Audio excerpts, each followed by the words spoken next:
Hi students, welcome to my channel. இன்றைக்கி நம்ம சேனலில் கவுன்சிலிங் ரிலீஸ் ஆயிடுச்சு. இந்த கவுன்சிலிங்கில் எவ்வளோ students computer science related apply பண்ணியிருப்பாங்க. இன்கேஸ் நீங்கள் எதிர்பார்த்த கம்ப்யூட்டர் ரிலேட்டட் கோர்சஸ் கிடைக்கல, நீங்கள் எதிர்பார்த்த ஒரு நல்ல ஸ்டாண்டர்டான காலேஜ் கிடைக்கல அப்படின்னா நெக்ஸ்ட்டு என்ன பண்ணலாம் அப்படிங்கிற பற்றி தான் பார்க்க போகிறோம். வீடியோ பார்க்குறதுக்கு முன்னாடி நீங்கள் நம்ம சேனலை சப்ஸ்கிரைப் பண்ணல அப்படின்னா மறக்காமல் சப்ஸ்கிரைப் பண்ணி வச்சுக்கோங்க. ரொம்பவே உங்களுக்கு யூஸ்ஃபுல்லாக இருக்கும். கம்ப்யூட்டர் ரிலேட்டடில் எக்கச்சக்கமான காலேஜஸ் இருந்தாலும் ஸ்டூடெண்ட்ஸ் ஆசைப்படுறது ஒரு நல்ல ஸ்டாண்டர்டான காலேஜில் படிக்கணும் அப்படிங்கிறத ஆசைப்படுறாங்க. பட் நல்ல ஸ்டாண்டர்டான காலேஜ் படிக்கணும் அப்படின்னா கண்டிப்பாக கட் ஆஃப் நல்ல லெவலில் இருந்தால் மட்டும்தான் நல்ல ஸ்டாண்டர்டான காலேஜ் கிடைக்கும். அது ரவுண்ட் 1லேயே ஆல்மோஸ்ட் முடிஞ்சிருக்கும். ரவுண்ட் 2ல் உள்ளவங்களுக்கு கட் ஆஃப் கொஞ்சம் கம்மியாக தான் இருக்கும். பட் இந்த கட் ஆஃப் வச்சு ஒரு நல்ல ஸ்டாண்டர்டான காலேஜில் கம்ப்யூட்டர் சயின்ஸ் கிடைக்குமா அப்படின்னு கேட்டிங்கன்னா ஒரு கஷ்டமான கேள்வி தான். ஏன் அப்படின்னா கம்ப்யூட்டர் சயின்ஸ் பார்த்தீங்கன்னா நிறைய ஸ்டூடெண்ட்ஸ் சூஸ் பண்ணிட்டு இருக்காங்க. ஆல்மோஸ்ட் இன்ஜினியரிங்கில் அப்ளை பண்ணவங்கள பாதி ஸ்டூடெண்ட்ஸ் கம்ப்யூட்டர் ரிலேட்டட் கோர்சஸ்க்காக தான் அப்ளை பண்ணியிருக்காங்க. அப்படி இருக்க ஒரு சுச்சுவேஷனில் ஒரு நல்ல ஸ்டாண்டர்டான காலேஜ் கிடைக்குமா அப்படின்னு கேட்டிங்கன்னா கண்டிப்பாக கிடைக்காது. பட் நீங்கள் ஒரு காலேஜில் முடிச்சுட்டு வெளியே வந்துக்கலாம் அப்படிங்கிற மாதிரியான ஒரு காலேஜ் தான் கிடைக்கும். உங்களுக்கு ரவுண்ட் 2ல் கிடைக்கக்கூடிய காலேஜ் ஒரு நார்மலான காலேஜ் தான் இருக்கும். அந்த காலேஜில் போய் நீங்கள் படிச்சிங்க அப்படின்னா கண்டிப்பாக பிளேஸ்மெண்ட் அஷூரன்ஸ்லாம் எதுவுமே கொடுக்க முடியாது. நீங்கள் படித்து முடிச்ச சர்டிஃபிகேட் மட்டும் வாங்கிட்டு வெளியே வந்துக்கலாம். அந்த மாதிரியான கேட்டகரியில் தான் நீங்கள் படிப்பீங்க.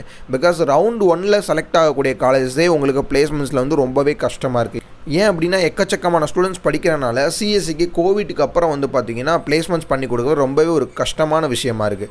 அப்படி இருக்கும்போது ரவுண்ட் 2லையோ ரவுண்ட் 3லையோ நீங்கள் ஒரு காலேஜ் போய் படிச்சிங்க அப்படின்னா கண்டிப்பாக அது நல்ல ஸ்டாண்டர்டான காலேஜாக இருக்காது. இந்த வீடியோ பார்த்துட்டு இருக்கவங்க கண்டிப்பாக நீங்கள் ரவுண்ட் 2ல் செலக்ட் ஆகி ஒரு காலேஜுக்கு போனீங்க அப்படின்னா அந்த காலேஜஸ் கண்டிப்பாக உங்களுக்கு பிடிச்ச மாதிரியாக இருக்காது. அப்படி இருக்கும்போது என்ன பண்ணலாம் அப்படின்னு கேட்டிங்கன்னா மேனேஜ்மெண்ட் கோட்டாவில் அட்மிஷன் போடுறதா ரொம்ப சிறந்த விஷயம். இப்போயுமே மேனேஜ்மெண்ட் காலேஜஸ் ஓப்பன் ஆகிருக்கான்னு கேட்டிங்கன்னா கண்டிப்பாக நிறைய காலேஜஸ் உங்களுக்கு ஓப்பனாக இருக்குது. நிறைய சீட்ஸ் ஃபில் ஆகாத சீட்ஸ்லாம் அவைலபிளாக இருக்குது. மேனேஜ்மெண்ட்டில் போனால் நிறைய பேர் ஃபீஸ் அதிகம் அப்படிங்கிற மாதிரி நினச்சிக்கிறாங்க. அப்படி கிடையவே கிடையாது. கவுன்சிலிங்கில் நீங்கள் போனீங்கன்னா அப்ராக்சிமேட்டாக 70,000 to 80,000 பெர் இயருக்கு வந்துடும். ஸோ மேனேஜ்மெண்ட்டில் போனீங்கன்னா அதை விட கொஞ்சம் தான் உங்களுக்கு அதிகமாகுமே தவிர ரொம்ப அதிகமாகாது.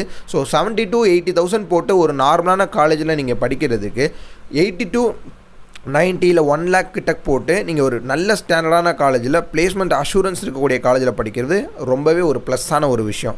ஸோ இந்த வீடியோ பார்த்துட்டு இருக்கவங்க தமிழ்நாட்டில் ரொம்பவே ஸ்டாண்டர்டான காலேஜில் 30 to 40 years எக்ஸ்பீரியன்ஸான காலேஜில் நான் இன்ஜினியரிங் படிக்கணும்னு ஆசைப்பட்றேன். அதுவும் சிஎஸ்சி டிபார்ட்மெண்ட்ஸ்க்கு பிளேஸ்மெண்ட்ஸ் பண்ணி தரக்கூடிய காலேஜஸில் நான் படிக்கணும்னு ஆசைப்பட்றேன் அப்படின்னா கீழே உள்ள நம்பருக்கு இப்போவே கால் பண்ணிங்கன்னா தமிழ்நாட்டிலே இருக்கக்கூடிய ரொம்பவே ஸ்டாண்டர்டான காலேஜஸில் எப்படிலாம் படிக்கலாம், அதுக்கு எவ்வளோ ஃபீஸ் ஸ்ட்ரக்சர்ஸ் ஆகும், டொனேஷன்ஸே இல்லாமல் எப்படிலாம் படிக்கலாம் அப்படிங்கிறதுக்கு உங்களுக்கு ஃப்ரீயாகவே கைட் பண்ணுவாங்க.